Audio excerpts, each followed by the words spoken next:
Crunchyroll has just gotten into a lot of hot water. Namely, they are profiting off of you. It's been a bit since my last Crunchyroll video, and you might have heard murmurings about the company again recently.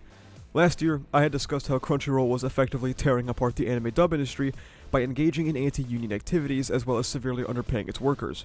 Well, this story starts at around the same time. Around early 2022, Kyle McCarley was let go as the voice of Mob in an extremely popular anime, Mob Psycho 100, due to him attempting to create relations between Crunchyroll and SAG-AFTRA, a union that specifically protects people in the acting industry.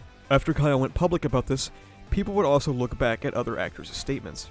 Kaylee McKee, voice of Yuta Akatsu, the lead role in the film Jujutsu Kaisen 0, stated that she had made just $600, despite JJK 0 being one of the highest grossing anime movies of all time, making $132 million internationally.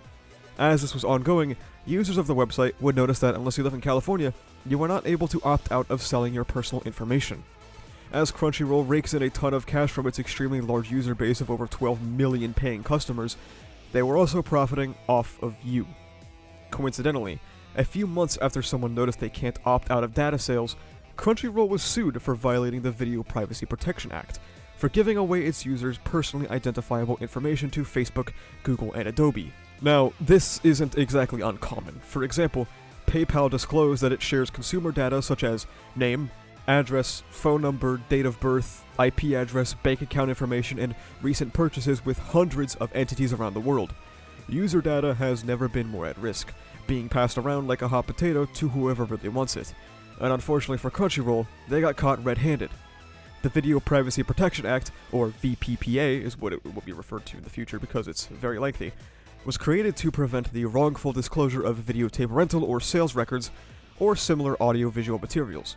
Being a law introduced in the late 80s, it is something that has had to expand with the times, covering things like Crunchyroll or Hulu. The original 2022 lawsuit claims that Crunchyroll was knowingly disclosing consumers' personally identifiable information, including, quote, information which identifies a person as having requested or obtained specific video materials or services, without express consent in a standalone consent form.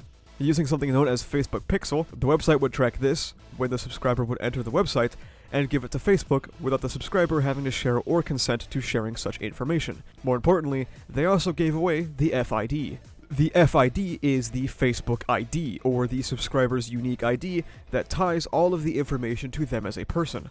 Facebook, or any other ordinary person, could use it to quickly and easily locate, access, and view the digital subscriber's corresponding Facebook profile. The suit would then further argue, quote, thus, without telling its digital subscribers, the defendant, Crunchyroll, profits handsomely from its unauthorized disclosure of its digital subscribers' personal viewing information to Facebook, and it does so at the expense of its subscribers' privacy and their statutory rights under the VPPA. Now, if you go to the Crunchyroll website yourself, you can find the data it collects.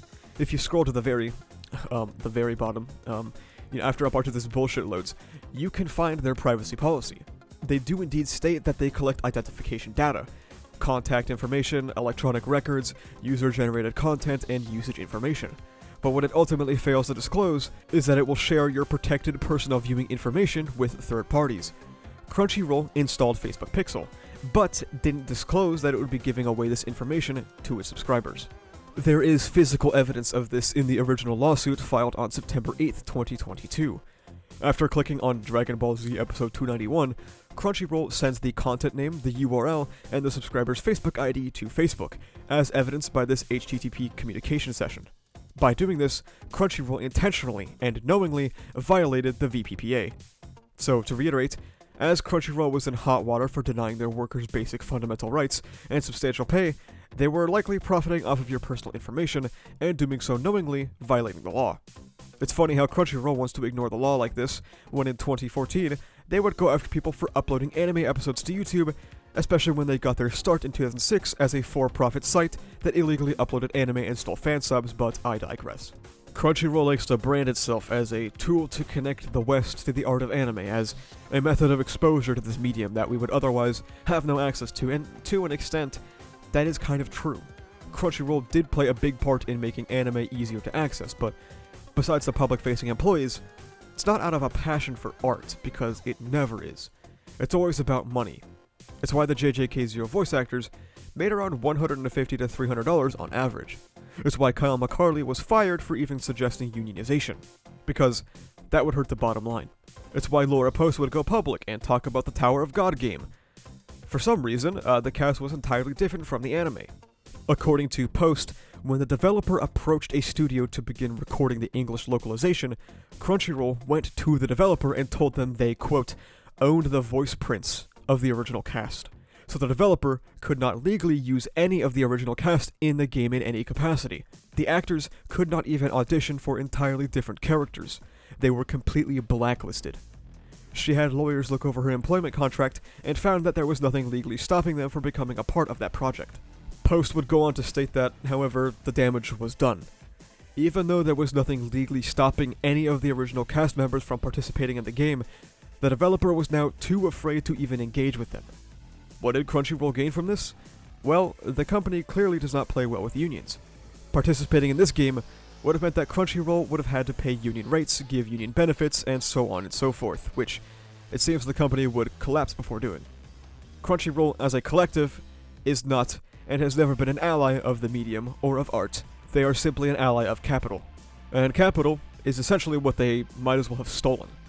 Whether it be actors, subscribers, or just viewers, the lawsuit about Crunchyroll illegally giving away subscribers' personally identifiable information wrapped up a couple of days ago, and Crunchyroll is losing $16 million. And if you have used Crunchyroll between September 2020 and September 2023, you are eligible to receive some of that $16 million. Now, the number isn't huge, but you're entitled to around $30, give or take.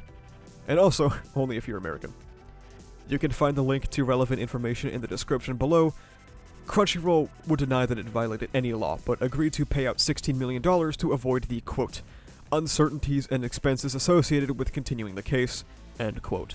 I had attempted to reach out to the law firms involved in the lawsuits, however, I am just not that guy and barely got a response. Basically, from my understanding, Crunchyroll weighed the pros and cons of trying to prove that they didn't do anything wrong, likely saw it was more expensive and a probably losing battle, and decided to take the L because $16 million is chump change compared to a prolonged court case.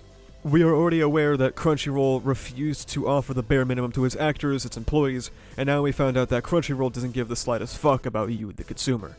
It will gladly profit off of your private information and use that money to do what exactly? Are they paying their translators? Well, if this video from last year is still accurate, no? Oh hey, Crunchyroll LLC actually laid off 85 staff members this year. Are they using it to pay actors? As evidenced by Kyle McCarley and Laura Post? No? Is it spent upgrading their store for customers? As evidenced by the subreddit? Clearly not. People are complaining about absurd shipping times, orders being completely replaced with things they didn't order, and horror stories of multiple month-long email chains with customer support reps because the things they order aren't arriving. The subreddit has a goddamn monthly complaint megathread pinned at the very top, as the service regularly declines in stability or functionality. A few years ago, Crunchyroll would cancel its Digital Drops app, which was a thing they had that sold digital anime stickers. At some point, they just canceled it, meaning all of the things consumers purchased just up and disappeared because you didn't actually own any of it. Last I heard, they were being sued for it, but I can't find any updates from the past few years. Crunchyroll is not your friend. They are an exploitative company that regularly exploits people's passion for the arts. A history of hypocrisy and suing pirates despite being a pirate website at its inception. A history of paywalling fan subs. A history of underpaying its localization or translation staff. A history of anti-union and anti-voice actor activism. But now a long-standing and ever-developing history of anti-consumer action. It's time to stop supporting this corrupt company. If by any chance there is a Crunchyroll employee or ex-employee watching this video who would like to speak about their experiences with the company, please go to my email in the description of this video and we can have a discussion. Do note that your anonymity will be guaranteed. Thank you so much for watching. If you like this video, please remember to like, comment, and subscribe for the funny YouTube algorithm. You can also become a YouTube member, which gives you access to behind-the-scenes content, a badge on comments and livestream chats, as well as the use of emotes and videos before their actual release. You can also check the description for socials like Twitter, where I'm objectively correct all the time, and Discord, where we talk about ReZero, My Hero Academia, Jujutsu Kaisen, and stuff like that. That's about it though. Thank you for watching. See ya.